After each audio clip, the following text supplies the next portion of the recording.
The academy bully marked a human small girl. The instructor stopped the fight too late. Zara Chen stood at the window of her small room and looked out at the 3 moons of planet Veloris. She was 12 years old. She was also the smallest person at the Galactic Unity Academy. Most alien students were twice her height. Some were 3 times her size, but Zara had earned her place here. She had solved math problems that confused teachers who had lived for hundreds of years.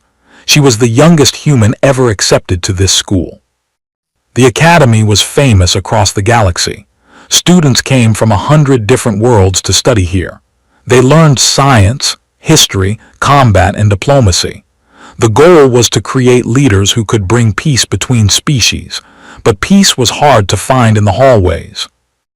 Zara pulled on her gray uniform and checked her reflection.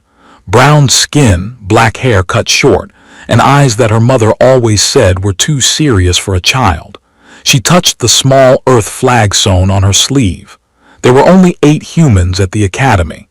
They were the newest species to join galactic society. Many aliens still did not trust them. She walked to the dining hall for breakfast. The room was huge, with tables designed for beings of all shapes and sizes. Zara found the human table in the corner. Marcus, a 17-year-old from Australia, waved her over. "How did you sleep?" he asked. "Fine," Zara said. She did not mention the nightmares about home, about the car accident that killed her parents, about her grandmother who had raised her and pushed her to apply to the academy. The gravity here still feels wrong," Marcus said. "Too light." Earth had stronger gravity than Veloris. This made humans denser and stronger than they looked, but it did not make them big. Zara ate her breakfast quickly. She had a theoretical physics class in 30 minutes. She was excited. Today they would discuss faster-than-light travel theory. She had some ideas she wanted to share. She left the dining hall and walked through the curved hallways. The academy was built like a spiral shell, with classrooms at the center and living quarters on the outer rings. Zara liked the design. It reminded her of the seashells she collected as a child on the beaches of Malaysia. She turned a corner and stopped. 3 Dromaxi blocked the hallway. They were reptilian creatures, scaled and muscled from a planet with gravity even stronger than Earth. The largest one stood in the center. His scales were dark green, almost black. His eyes were yellow with slit pupils. He was Krathful, a final-year student. He was also the person Zara feared most at the academy.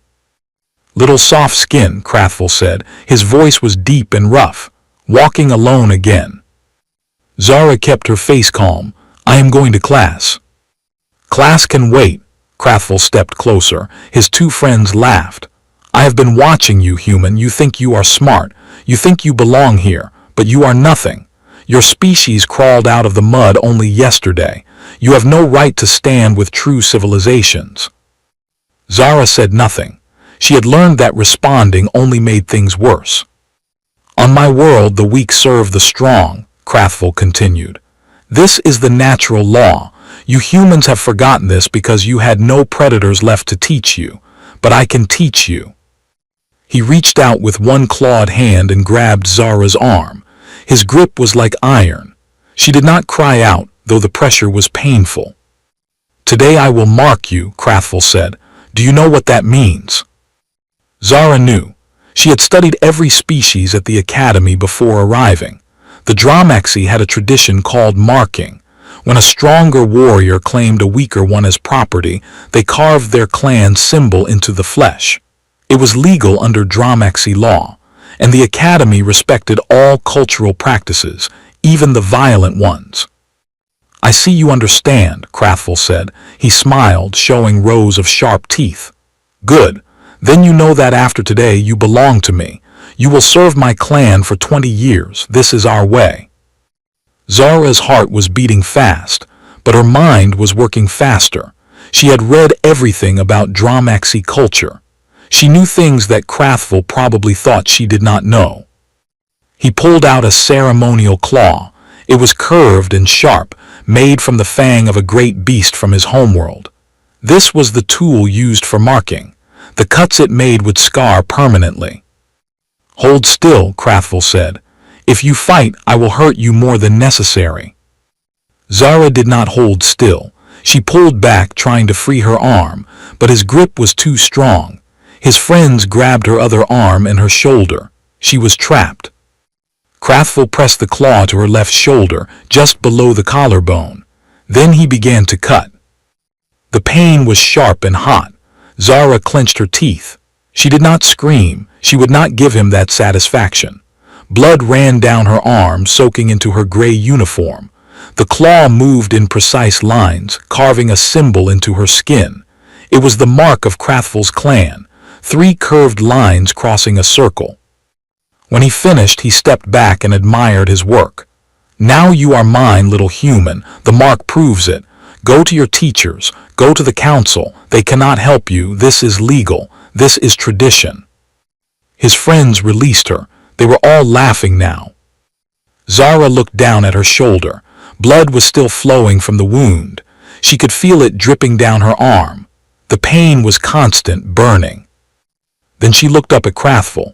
Something in her eyes made his laughter fade slightly. "You should have studied humans more carefully," Zara said. Her voice was quiet but steady. "You should have learned what the marking ritual truly means under your own law." Krathvul frowned. "What are you talking about?" "The marking is a challenge," Zara said. "By your own traditions, the marked one has the right to fight back. If they win, the marker becomes their property instead. The duel continues until one side submits or cannot continue, and only the one who was marked can end the fight." Krathvul's yellow eyes widened. "You would not dare. I will kill you." Zara smiled. It was a cold smile, a smile that had no happiness in it. "You made a mistake," she said. "You thought I was weak because I am small. You thought I would cry and beg and accept my place. But you do not understand humans. You do not understand what we are." She wiped blood from her arm and looked at her red fingers. "That was foolish," she said. At that moment, Instructor Valthine entered the hallway. She was a Silurian, tall and thin with silver skin and 4 arms. She was a veteran of 3 wars and one of the most respected teachers at the academy. She saw the blood. She saw the mark. She began to run toward them, shouting for them to stop. But she was already too late. Zara moved before Krathvul could react. She did not run away. She ran toward him. This surprised him. Every species in the galaxy had some form of retreat instinct. When faced with a larger predator, creatures ran or froze or submitted. This was basic biology. This was how survival worked. But humans had evolved differently. On Earth, humans were not the strongest animals. They were not the fastest. They did not have claws or fangs or armor. What they had was something stranger. They had the ability to keep going when every other creature would stop. They could run for days without rest. They could survive wounds that would kill most beings, and they had minds that refused to accept defeat. Zara's grandmother had taught her to fight. After Zara's parents died, her grandmother decided that her granddaughter would never be helpless. She hired teachers. Zara learned boxing, judo, and salat. She trained every day for 3 years before coming to the academy. She was not strong enough to hurt Krathvul with a normal punch. She knew this, so she did not try. Instead, she went for his eyes. Her small fist shot toward his face.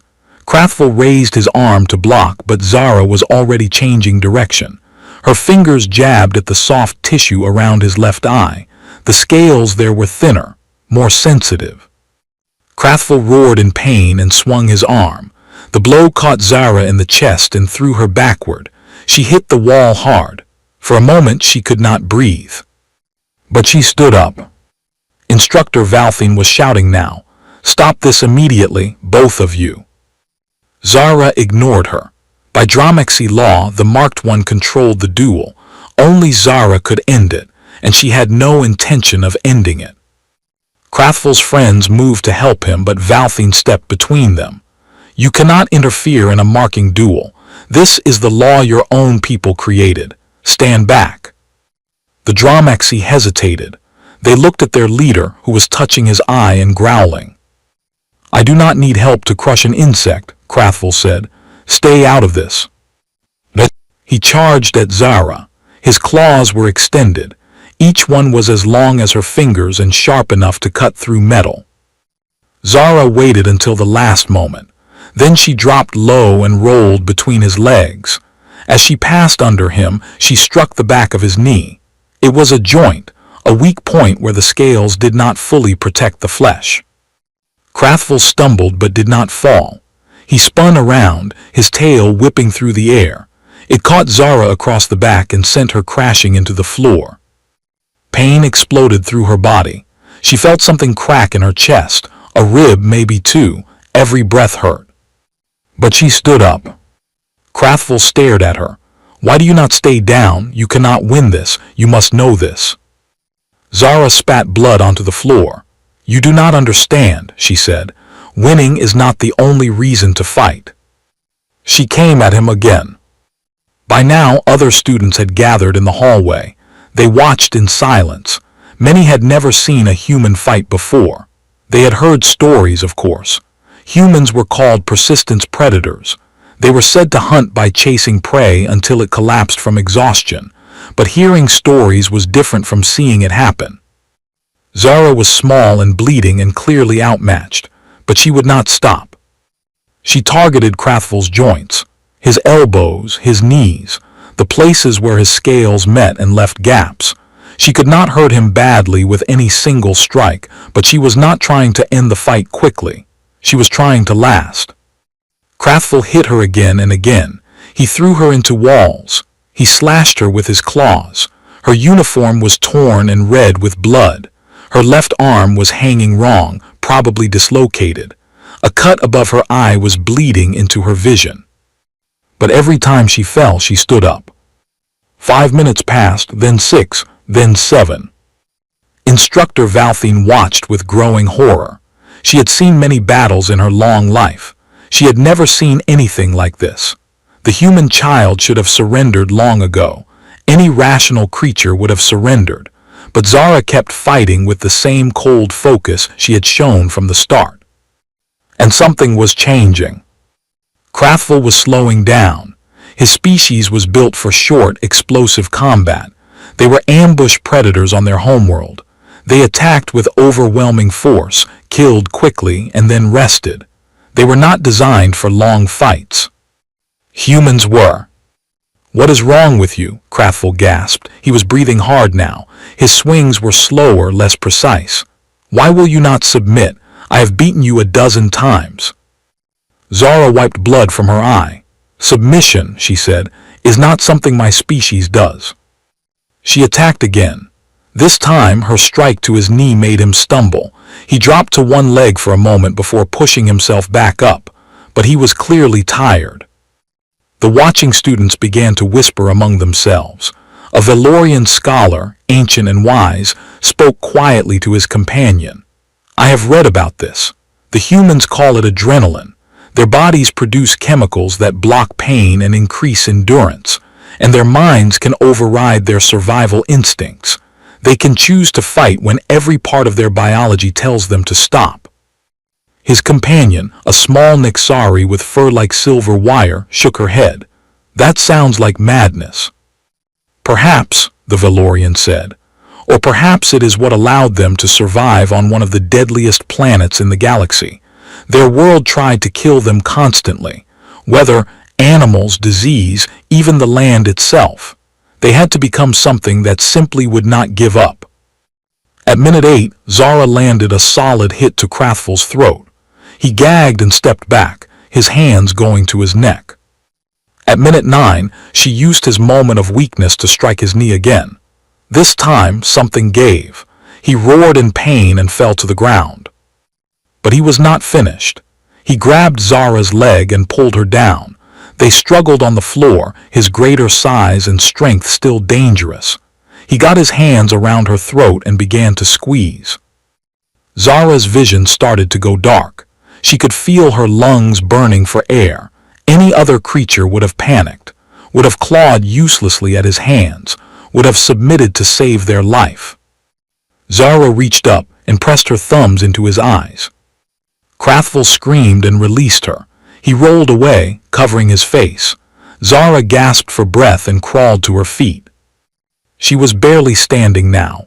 Her body was a map of injuries. She had lost a lot of blood. She should have been unconscious. But she was still standing. And Krathvel, for the first time, looked afraid. "This is not possible," he whispered. "You should be dead. What are you?" Zara limped toward him. "I am human," she said, "and I am not finished yet." The hallway had become crowded with watchers. Students from every species had stopped what they were doing to witness the fight. Teachers stood at the edges of the crowd, unable to interfere. The marking duel was protected by law. Only Zara could end it. And Zara had no plans to end it. Krathvel pushed himself to his feet. His injured knee made him unsteady. His eyes were red and swollen from Zara's attack, but he was still dangerous. He was still larger, stronger, and more heavily armed with natural weapons. "You are making a mistake," he said. His voice was rougher now, tired. "Even if you survive this, you will be crippled. Your life will be ruined, all for stupid pride."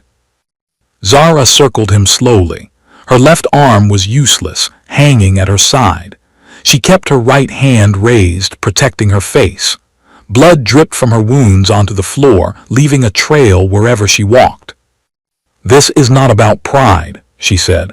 "This is about teaching you something your species has forgotten." "What?" Krathvel asked. "The weak are not always weak." She attacked. Her right fist drove into his damaged knee. He buckled, dropping to one leg again. Before he could recover, she kicked the side of his head. Her foot connected with his jaw. It was not a powerful kick, but it was aimed precisely. It rattled his brain inside his skull. Krathvel swung blindly. Zara stepped back, just barely avoiding his claws. She was learning his patterns now. 10 minutes of fighting had taught her how he moved, how he attacked, where he left openings. Her mind was cataloging everything, finding weaknesses she could exploit. This was another human trait the galaxy did not fully understand. Humans were pattern hunters. Their brains were designed to find connections, to learn from experience, to adapt in real time. What seemed like chaos to Krathvel was actually a constant flow of information to Zara. Every swing he made told her something. Every movement revealed a flaw. At minute 11, Zara landed 3 hits in a row, one to his knee, one to his throat, one to the nerve cluster under his arm. Krathvel dropped his guard for just a moment. Zara jumped. She grabbed his head with her good arm and wrapped her legs around his neck. Her weight was not much, but it was enough to throw him off balance. He stumbled backward, crashing into the wall. She squeezed, cutting off the blood flow to his brain. Krathvel thrashed. He reached up and pulled at her, tearing her uniform, scratching her skin. But Zara held on. Her grandmother had taught her this technique. It was called a choke. It did not require strength. It required position and the will to hold on. Humans had a lot of will. Krathvel's movements became slower, more desperate. He slammed his back against the wall, crushing Zara between his body and the hard surface. Something else broke inside her. She felt it go, felt the sharp pain that meant serious damage, but she did not let go. Finally, he fell to his knees. "Submit," Zara said. Her voice was barely a whisper. "Say the words." Krathvel tried to speak, but no sound came out. He was fading, losing consciousness. Zara released him. He collapsed face first on the floor, gasping for breath. She rolled off him and lay on her back, staring at the ceiling. Every part of her body screamed in pain. She could taste blood in her mouth. Her vision was going gray at the edges. But she was not finished. Slowly, painfully, she got to her feet. It took her 3 tries. Each time she fell, the crowd held their breath. Each time she stood again, they exhaled in disbelief. Zara limped to where Krathvel lay. He was conscious now, but he was not moving. He looked up at her with something new in his yellow eyes. It was not anger anymore. It was not hatred. It was fear.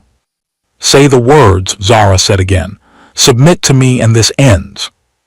Kraftful's friends pushed forward. They could not stand to watch their leader humiliated by a tiny human child. They would break the law and face the consequences later. But before they could reach the fighters, other figures stepped into their path. The 7 other human students at the academy had moved through the crowd without anyone noticing. They stood in a line between Kraftful's pack and the 2 fighters. Marcus was in the center, his arms crossed. The others stood beside him. None of them spoke. None of them made threats. They simply looked at the Dromaxi with flat, calm eyes. The Dromaxi stopped. They recognized something in those eyes, something ancient and dangerous. These humans were pack creatures. They protected their own, and they were willing to fight, all of them, right here and right now. The galaxy had many predator species, but most of them were solo hunters. They fought alone, competed with their own kind, formed only temporary alliances. Humans were different. Humans formed bonds that could not be broken. They called it family. They called it tribe. They called it friendship. What it meant was simple. Hurt one human and you faced them all.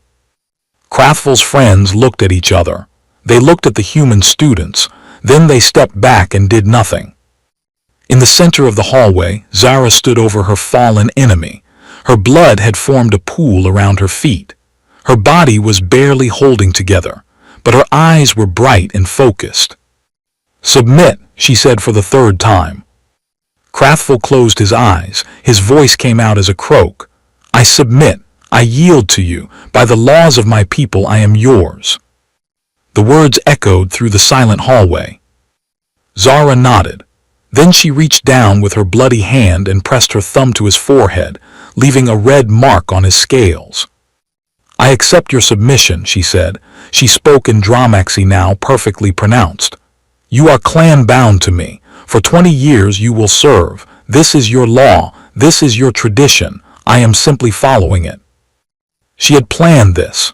From the moment his claw touched her shoulder, she had known exactly what she was going to do. She had studied Dromaxi culture for months before coming to the academy. She had learned their language, their customs, their laws. She had prepared for this possibility, hoping she would never need to use what she learned. Kraftful had thought he was claiming a slave. Instead, he had given her a servant. Instructor Valthine finally moved forward. Her silver face was impossible to read. This duel is concluded, she announced. Medical teams will be summoned for both combatants. All students will return to their activities. Nobody moved. Valthine looked at the crowd. Now, she said. The students began to scatter, but they kept looking back at the small human girl who had just defeated one of the most feared students at the academy. Zara swayed on her feet. Her vision was almost completely dark now. She had pushed her body far past its limits, but she had won. Marcus caught her as she fell. We have you, he said quietly. You are safe now. Zara smiled. It hurt to smile, everything hurt, but she smiled anyway. I know, she whispered, and then she lost consciousness.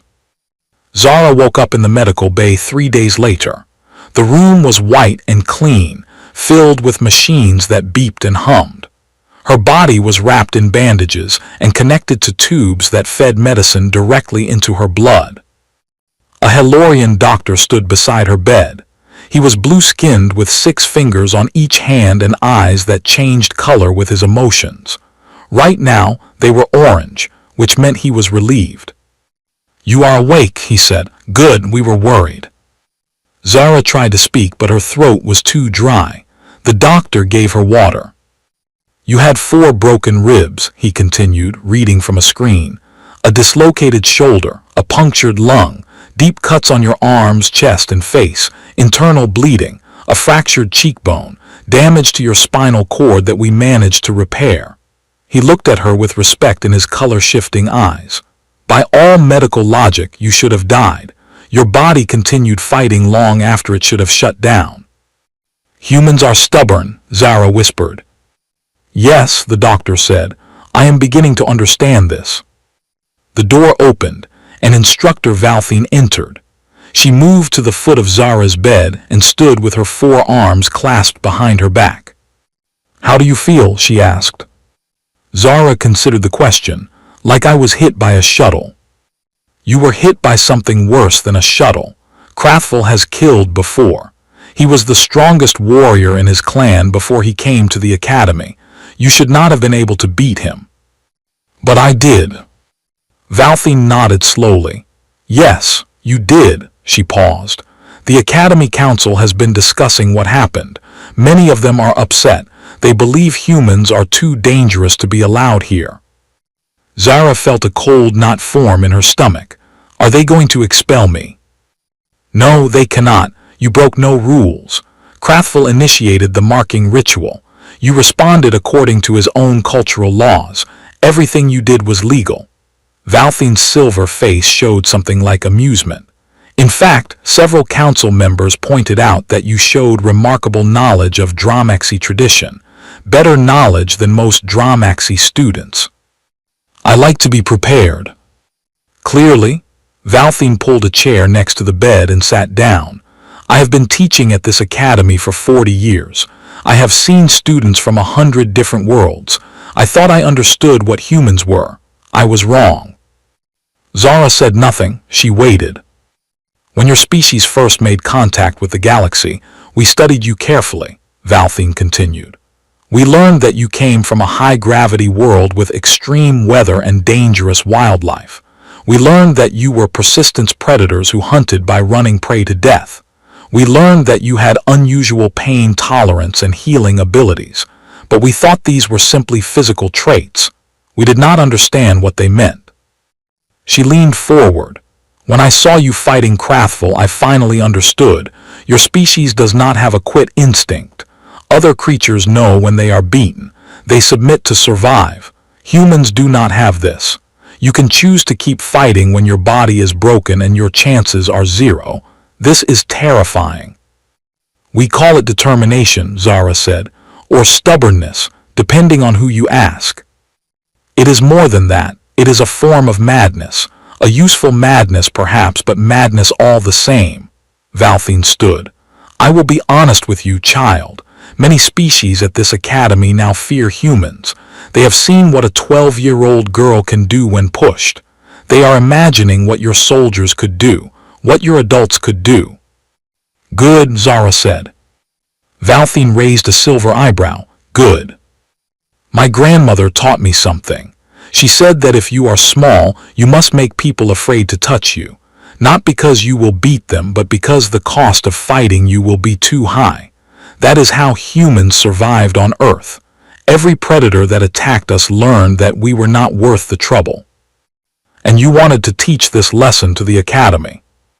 "No, I wanted Krathful to leave me alone." Zara looked at the ceiling. "But if others learn the same lesson, I will not complain." Valthine was silent for a long moment. Then she said, "Krathful has been asking to see you." This surprised Zara. "Why?" "He is clan-bound to you now. By Dromaxi law, he must present himself to his new master and receive instructions. He has been waiting outside the medical bay since you were brought here." Zara thought about this. She had beaten Krathful. She had humiliated him. Under his own culture, she now owned him for 20 years. She could make him do anything she wanted. She could treat him the way he had planned to treat her. But that was not who she was. "Send him in," she said. Valthine nodded and left. A few minutes later, Krathful entered the room. He looked different. His scales had lost their shine. His posture was bent, his head lowered. He moved slowly, favoring his injured knee. When he reached her bed, he knelt on the floor and pressed his forehead to the ground. "Master," he said, the words seemed to cause him physical pain. "I await your commands." Zara studied him for a long time. She thought about all the times he had tormented her, all the cruel words, all the threats, the pain of his claw cutting into her shoulder.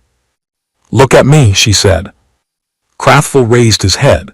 His yellow eyes were dull with shame. "Do you know why I fought you?" Zara asked. "Because I marked you, because you had no choice. No, I fought you because I wanted you to understand something. Zara sat up, ignoring the pain that shot through her body.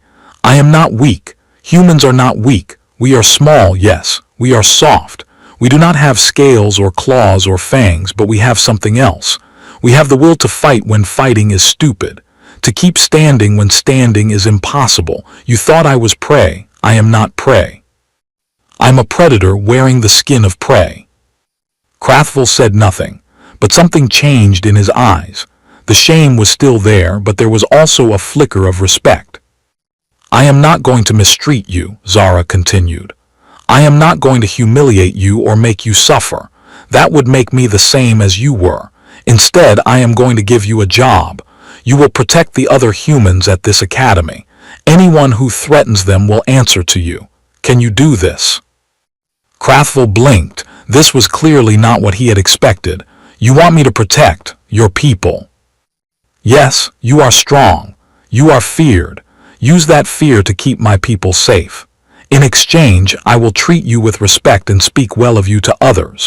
When the 20 years are over, you will leave my service with honor instead of shame. For a long moment, Krathvul did not respond.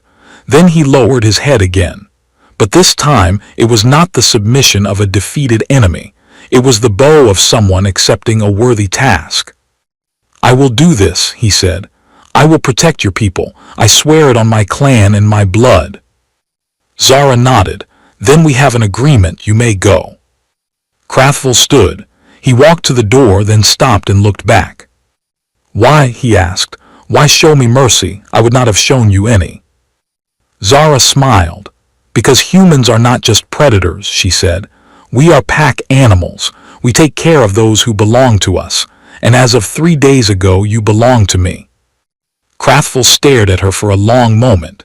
Then he left without another word. Zara lay back in her bed and closed her eyes. Her body ached. Her wounds throbbed.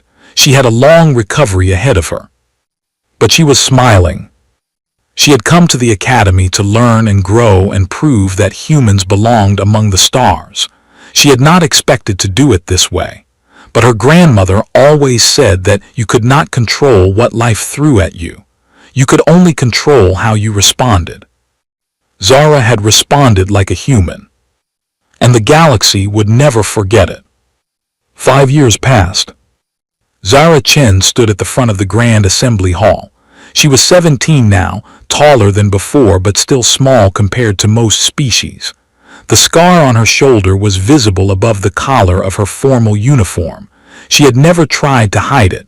It was a reminder of what she had survived, what she had overcome. Today was graduation day. The hall was filled with thousands of beings from across the galaxy. Diplomats, scholars, military leaders, family members. They had all come to watch the academy's top students receive their honors. Zara was first in her class, first in theoretical physics, first in interspecies diplomacy, first in combat strategy. She had broken records that had stood for centuries. She had earned the respect of teachers who had taught for longer than humanity had existed as a species. And behind her, 2 steps back as tradition demanded, stood Krathvul. The Dromaxi warrior had changed over the years. His scales had regained their shine. His posture was straight and proud, but his pride now came from a different source. He was no longer feared as a bully. He was respected as a protector. True to his oath, Krathvul had guarded the human students at the academy. When a gang of Nexari had tried to corner a young human boy in his first year, Krathvul had stopped them. When a Valorian scholar had written papers claiming humans were intellectually inferior, Krathvul had challenged him to an academic debate and won. When an assassin had been sent to kill Zara in her 3rd year, Krathvul had found the assassin first. The galaxy had many names for him now, the human's shadow, the converted, the changed one, but he did not mind. He had found purpose in his service. He had found something like family. Headmaster Orenvex, an ancient being made of crystalline light, called Zara forward to receive her honors. She walked to the podium with steady steps. The crowd fell silent. Zara Chen of Earth, Orenvex said, his voice ringing through the hall like wind through chimes. You have achieved what no human has achieved before. You have excelled in every field. You have shown courage beyond measure. You have turned enemies into allies. The Academy honors you. He placed a medal around her neck. It was made of starlight, literally captured light from a dying star. It was the highest honor the Academy could give. Zara bowed, then she turned to face the crowd. I am asked to give a speech, she said. Her voice was calm and clear. I am told I should inspire the younger students, tell them they can achieve anything, the usual words. She paused. But I want to tell a different story. I want to tell you about the day I learned what humans really are. The crowd leaned forward. When I was 12 years old, a Dramaxi warrior marked me as his property. He cut his clan symbol into my shoulder with a ceremonial blade. He expected me to submit, to accept my place, to be the weak, soft creature he thought I was. Zara touched the scar on her shoulder.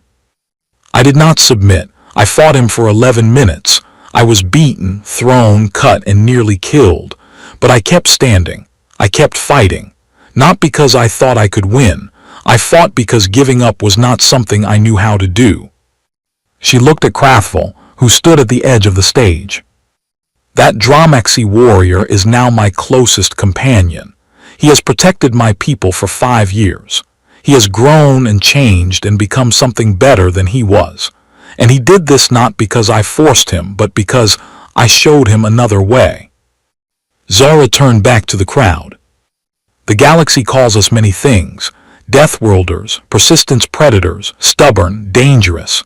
These labels are not wrong, but they are not complete. She straightened her spine. We are humans. We come from a planet that tried to kill us every day. Our weather is violent. Our animals are deadly. Our history is written in blood and survival. We should not exist, but we do. We exist because we refuse to stop existing. Her voice grew stronger.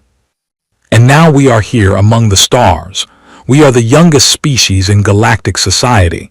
We have no ancient wisdom, no great fleets, no powerful weapons. All we have is ourselves, our determination, our stubborn refusal to accept defeat. She raised her head. But that is enough. That has always been enough. The hall was completely silent. Thousands of beings from hundreds of worlds watched this small human female with something like awe. I stand here today because a bully thought I was weak. He marked me as his property. He tried to break me. Instead, he taught the galaxy a lesson that will echo through history. Zara smiled. It was the same cold smile she had shown Krathful 5 years ago, but there was warmth in it now. Confidence, pride. Do not try to break humans. We do not break. We bend, we bleed, we fall, but we always get back up. And when we do, we are stronger than before. She stepped back from the podium. Thank you. The silence lasted 3 heartbeats. Then the hall exploded with sound. Applause, cheers, roars from species that did not know how to clap. The noise was overwhelming, crashing over Zara like a wave. She stood there, accepting it, feeling the weight of what she had accomplished. Later, after the ceremony, Krathful found her standing alone on a balcony overlooking the academy grounds. The 3 moons of Veloris were rising, painting the sky in shades of purple and gold. Good speech, he said. Zara smiled. Thank you. You could have told them about how you defeated me, made yourself look more impressive. I could have, but that was not the point. Krathful stood beside her, looking out at the moons. What was the point? To show them that humans do not create enemies. We create allies, even from those who hate us most. She glanced at him. You are proof of that. Krathful was quiet for a moment. Then he said, I still do not understand humans. Your species does not make sense. You are soft and weak and small, but you are also the most terrifying creatures I have ever met. Perhaps that is the point, Zara said. Perhaps we are terrifying because we are soft and weak and small. We have nothing to rely on except ourselves, so we made ourselves into something that nothing can stop. She looked up at the stars. My grandmother told me something before she died. She said that the universe does not care about us. It does not want us to survive, but we survive anyway. We survive through sheer stubbornness, through refusing to accept what the universe tells us is possible. Krathvel nodded slowly, the species that does not know how to lose. Zara smiled. Yes, that is what we are. They stood together in silence, the human and the Dramexi, watching the moons rise over a world far from Earth. They were friends now, allies, family in a strange way. And somewhere in the academy, younger students told stories about the small human girl who had defeated a giant, who had turned an enemy into a protector, who had taught the galaxy that size and strength meant nothing compared to will. The story would spread, it would grow, it would become legend. But for Zara, the legend did not matter. What mattered was standing here, alive and strong and unbroken. What mattered was knowing that she had earned her place among the stars. Not despite being human. Because of it. The moons climbed higher, the stars burned bright, and Zara Chen, the small girl who had changed the galaxy, smiled at the darkness and did not look away. She was human. And that was enough.